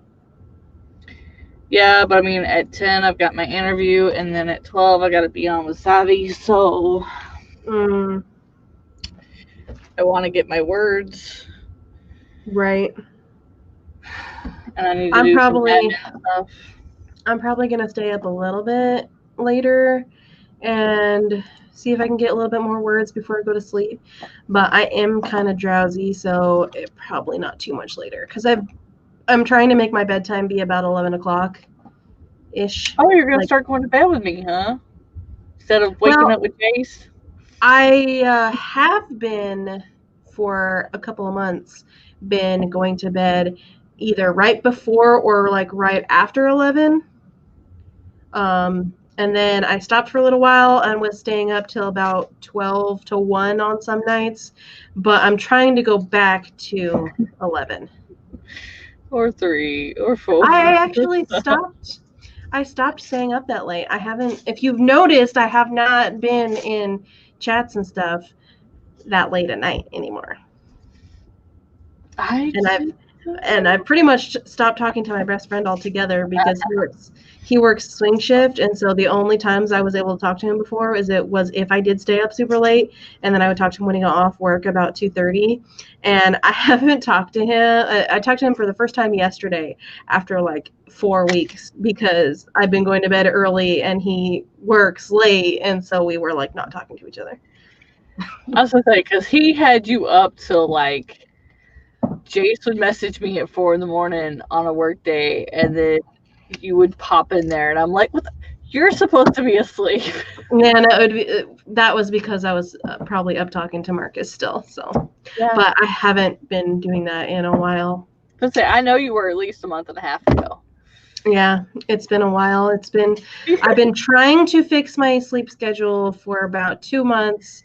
Actually started doing it about a month and a half ago and did it for a while, and then I've been slipping up lately and staying up probably like last night I stayed up till like 2:30 watching a movie, but like I was like laying and not looking at my phone or anything. I was just watching a movie. But 2:30 is not that late compared to what I used to do, so this is true. And Jace, don't blame me. I tell her to go to bed. I wasn't blaming you.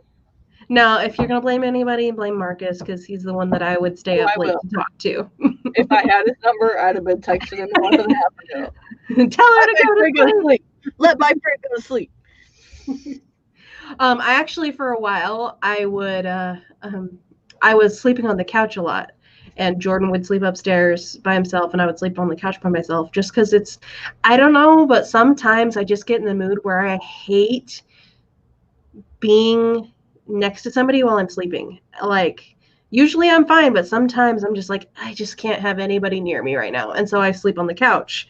And there was a while for like 2 months that I slept on the couch like every single day, and I would go to bed at like 8:00, and then Marcus would call me when he got off work at like 2, and then we would chat for like 3 hours, and then I would go back to sleep. And that was like my routine for like 2 months. No, I know the feeling of just sleeping. Like, I got 3 cats. You put 3 of them on a twin-sized bed. It's just you just like, I got one on this side of me, one on the other side of me, one in between my legs. I'm just like, I want to move. I like sleeping without things touching me all the time. Yeah. Plus, my couch is really comfy. It's really large. So Jordan, like, you know how big of a person he is, he can lay on it without touching either armrest or either side of the couch. Nice. And that's how big it is. Like, even with the cushions on, because you can take the back cushions off. And even with the cushions on, he doesn't touch the edge, like the front edge or the cushions. And he can just lay on his back. It's a big couch. And we got it for like $50 off of Craigslist. I cannot get furniture like that anymore. Well, we were first married, broke as shit, and had no furniture, so we got what we could get. Actually, no, we got it for $75 because the guy delivered it to us. We went over. It was funny because the way our apartment was like this cliff type thing, and then there was a bunch of residential houses and stuff behind, like on the down, and there was a road that dead ended right up behind the cliff where our patio overlooked, and his house was literally the one on the end that we could go look down and see it from our patio, but you couldn't get the couch up to us from there because of how tall it was. And we thought maybe we could like try to pull it up like onto our patio, but we couldn't get it up there. So he put it on the back of his truck and drove it all the way around to our apartment. So we paid him because he was asking for $75, and so he was like, I can give it to you for $50, and we're like, nah, we'll give you the $75 because you're dropping it off for us. So. Now, I've just had too many encounters with bed bugs for me to trust. Well, I thoroughly vacuumed and sanitized it when we got it because they had dogs, and so it had some dog hair and stuff on it, which is fine. Like, I can understand that it's hard to keep your animals off the couch. And I was like, you know, whatever. It's really cheap. It's very comfortable, and it's big enough for Jordan to lay on it. Like, yeah, I can deal with vacuuming dog hair off. So yeah, I cleaned it really, really thoroughly when we got it. But yeah, I've ended up having interactions with bed bugs on like 4 separate occasions. Like, and only one was because of my shit. Okay. Advice on bed bugs when you are sleeping at a hotel, because I used to be a housekeeper, and not a lot of people know this, but bed bugs are actually usually carried in by the guests and are often transferred to the bed because people put their luggage on the bed. When you are staying in a hotel, use that little luggage stand thing that they provide in the hotel room, and do not put your suitcase on the bed. Please and thank you.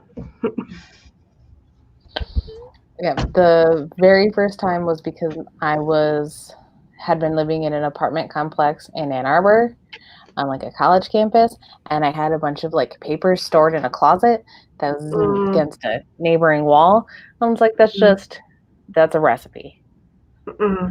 The second time was somebody's couch. One of my friends, my husband was living with them before we like moved back in together, and his bed was like pushed up against the couch in the living room, and the couch came from some dude's garage up by the college in my town. So brought the bedbugs home and we got rid of them, and then they came back again, and I'm pretty sure they came back because my niece invited a demon in the house on accident,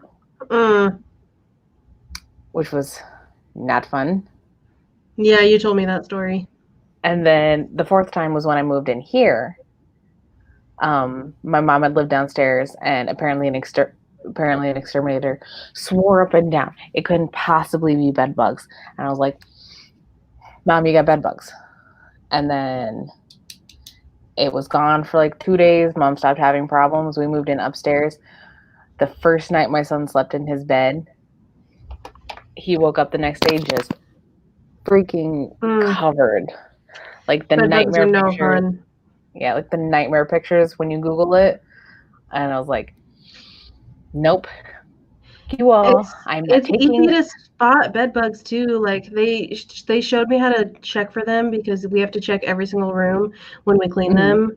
And literally you just take a flashlight, you go to the edge of the mattress, you pull off all the sheets and stuff, and you shine the flashlight along all the like seam edges on the mattress, and you will see shiny reflective like red dots on there. And the problem that's how that they weren't in the furniture here. They were legitimately like in the walls.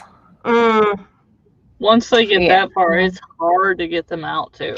Yeah, you have to like it wasn't as hard as like you think. We would if I took the exterminator's advice and my mother's advice, we'd still be battling them.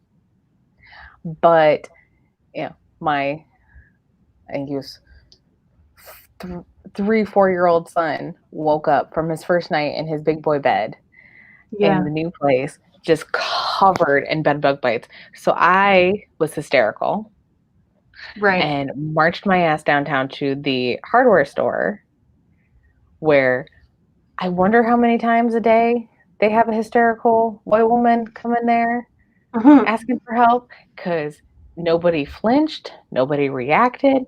I was just very promptly and very thoroughly helped.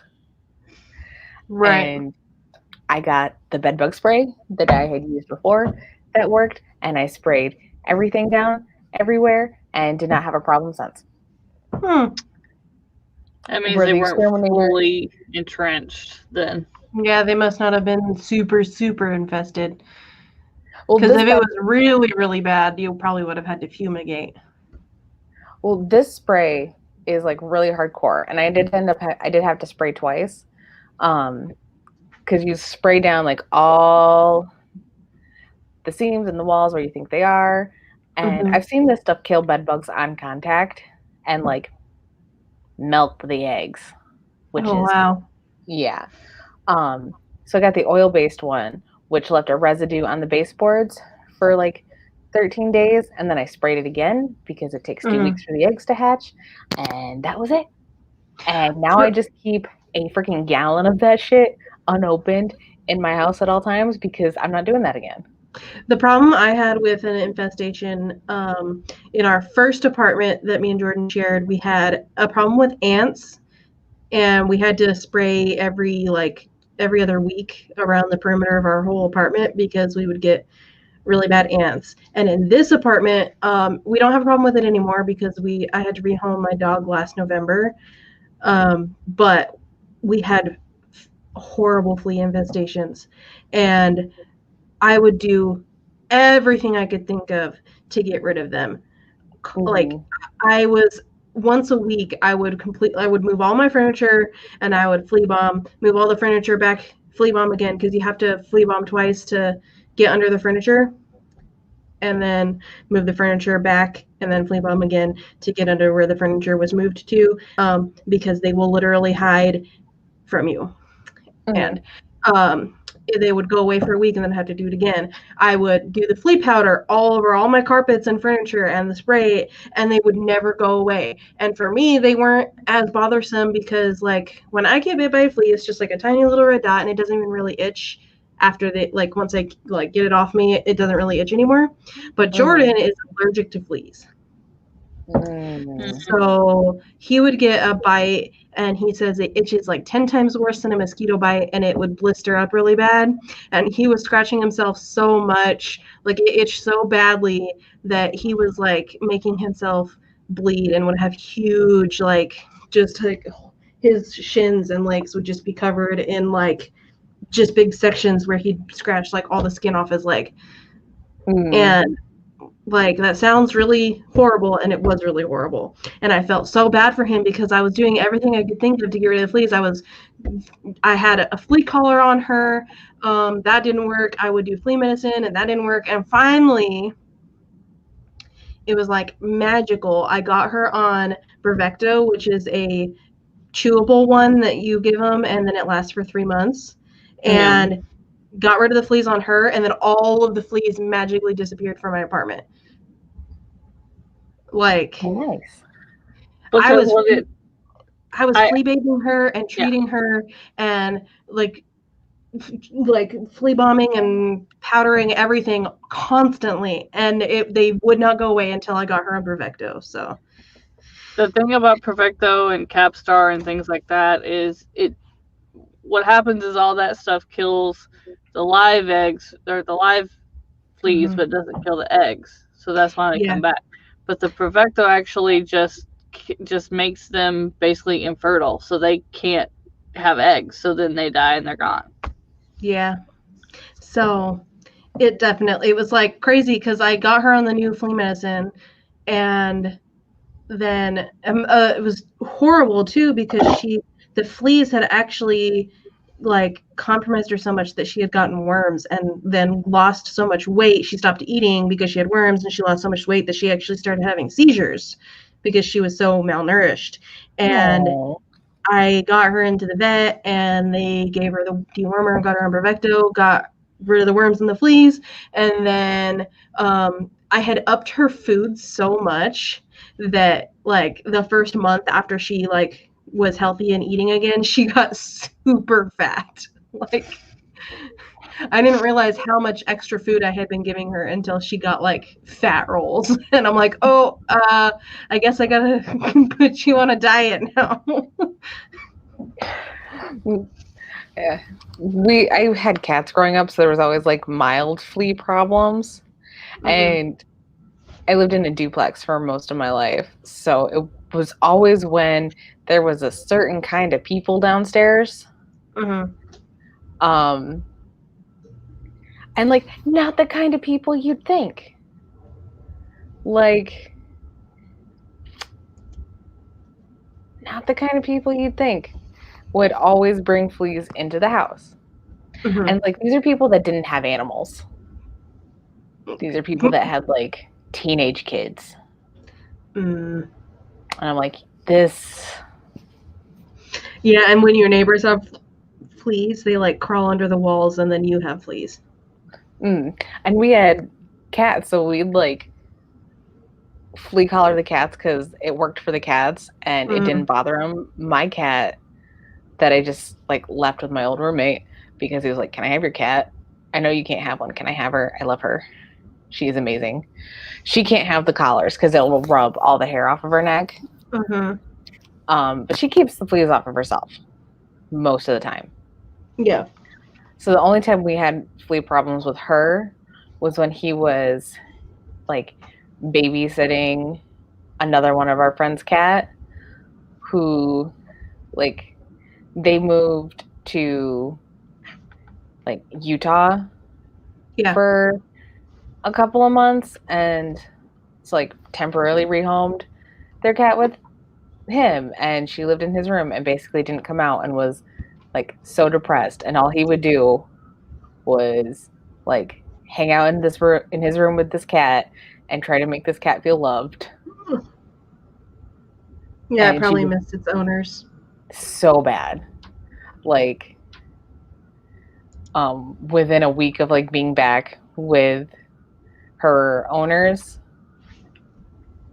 this cat had gained like 5 pounds, had started taking care of herself again. Yeah. Like, people don't realize that animals can actually get really depressed. Yeah, but she ended up that's having why like we've got really 3. bad flea problems, even though she was an inside only cat, and she gave it to my cat, who like got really sick on the flea meds. It was an inside outside cat, and as soon as the other cat like went away, my cat, the flea problem went away with her. And Sabriel has the main. Cats are better at keeping themselves flea free because they clean themselves all the time. Dogs don't clean themselves, so they usually are more susceptible to fleas. But yeah, our dog, plus she had long hair, so I don't know what it is about long-haired dogs, but they usually have worse flea problems than short-haired dogs. The cat with the flea problem at my old place was a long-haired cat too. I think it's just easier for the fleas to hold on. Yeah, and to hide and stuff. Probably. It was crazy too because our flea problem was so bad that once a week I was flea shampooing and combing her out with a flea comb, and every single week she would like the whole bath would just be filled with fleas, like every single week. Like, how is it so bad that you're getting that? It was driving me crazy because of how much work I was going through to try to get rid of these damn fleas, and yet every single week she was just like riddled with them. And she wasn't really going anywhere. They're jumping from the carpet to her. Yeah, and that's why I freaking hate carpets. And when me and Jordan buy a house in the future, we are going to have no carpets in our house because I do want to have another dog. I can't have one right now while I live in an apartment, but I do want to get another dog when we buy our house, and we're going to have hardwood floors because I'm not dealing with that bullshit again. And I felt so bad for Jordan because of how miserable he was with just getting bitten all the time.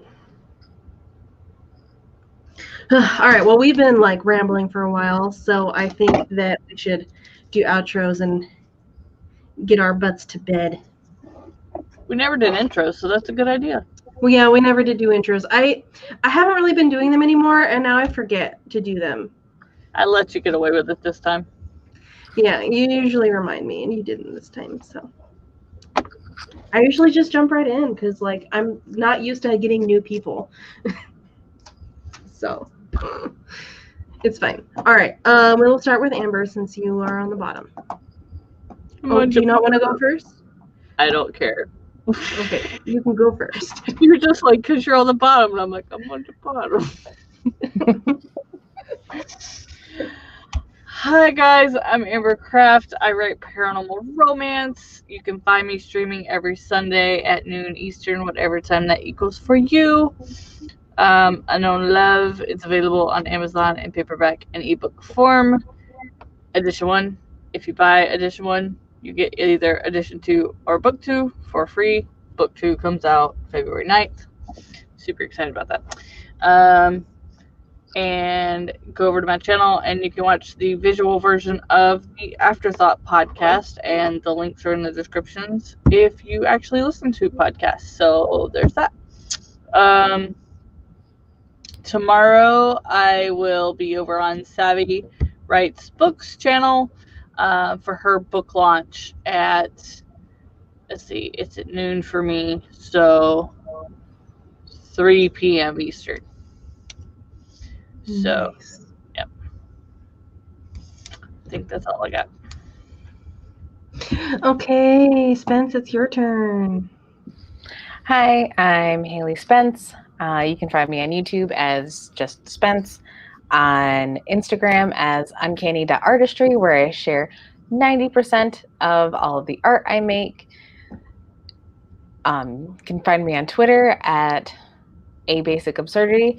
You can also find me on my second Instagram at abasicabsurdity, where it is just 50% pictures of bread and 50% selfies.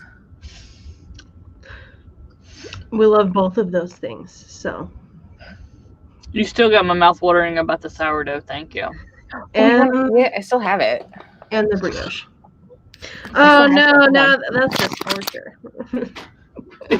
She's gonna do this to me. She's gonna get the bread, and then we're gonna be jealous of the bread. Oh. Yeah, So I had to have just, a like, sandwich today on sourdough because of you. This is my recent attempt at a sourdough, and it looks like my husband just like dug some of it out for his whatever. But I didn't use a recipe because good. sourdough recipes are like gibberish. Mm-hmm. This is a slightly overdone brioche. I've never made a brioche before. But I will probably never make sourdough, but that looks good. All the people on diets are like, "Oh, you suck." Bread is so good. Like, I'm a potato person through and through, but making your own bread makes it taste so much better. They need to come out with candles that smell like different kinds of bread. I do really like potato bread. Potato is good. Potato bread is good. Potato bread, rye bread, and sourdough bread. They all have a smell about them that I think is just, I don't know, it's relaxing like vanilla. I'm weird, I know. I'm on a quest to make a perfect French toast brioche before Christmas time. At the request of Mr. Spence. Good luck. So when me and Jordan were living in the trailer that we lived in for a while, and we were living there because we were really poor, and I was having to go to the food bank to get groceries and stuff. I remember I got this bread that was like cinnamon sugar swirl bread, and I got it specifically because I was like, I can make French toast out of this, and this would be really good as French toast. And it was good, but the bread itself was like really tough, and I like softer bread for French toast. So if it was a little bit softer, it would have been perfect, but it was still pretty good because it was cinnamon swirl bread. Oh, cinnamon swirl bread is so good. Yeah, it was just like not super soft. In Nebraska, they had a blueberry swirl bread that was so amazing. I just throw some cinnamon on it and toast it. Oh, so good. My tiny human is awake, and I think I need to. Let me do my outro. You need to go, or go. Nah, he's fine. He's supposed to be sleeping on the couch tonight, so it objectively doesn't matter. But he's annoying me, so. Okay. All right. Well, I'm going to do my outro so we can end this thing. Hello, everybody. My name is NaNoWriMo. I usually stream on Tuesdays at 4 p.m. Eastern, but for the month of November, I'm streaming every single day. And that will be at 11 p.m. Eastern. Well, so already I've had a couple of days where I'm like, I don't want to do it today, but that's mostly just because I was really sleepy. But I powered through anyways. I told you text me. No, it's fine. It's fine. I said I was gonna do this thing. I want to do this thing. I'm gonna do this thing. Okay. I'm also a freelance editor. If you would like to hire me or you want a free sample edit from me or my business partner Jace, right here in the comments, you can go to our website rosecityediting.com, where we have a little bit about us as well as the business itself and our prices and all that kind of stuff, and you can contact us on there and get a free sample edit. We do have openings in our schedule, so we would love to work with you. On November 11th, to celebrate my 1-year anniversary on AuthorTube, I will be doing a giveaway. I'm thinking I'm probably going to give away some craft books for writing. So if you're interested in winning that, then just be at my live stream on that day, interacting with me and the other people in the stream, and you will have a chance to win. On Wednesdays, I do my Sims 4 3-pick collaboration with Jason Cat, and that should be continuing on as normal because we did have to cancel this last Wednesdays, but it should be continuing this next Wednesday with episode 6. And You can find me on Instagram at NaNoWriMo, same way it's spelled here, but all lowercase with no space. And I'm a crazy book lady on Instagram or on Twitter, but you should be able to find me by searching my name as well. Same way it's spelled here. So, yay. I think that's everything for me. So thank you for everybody that was here and that's still here. And I will hopefully see you all tomorrow. So.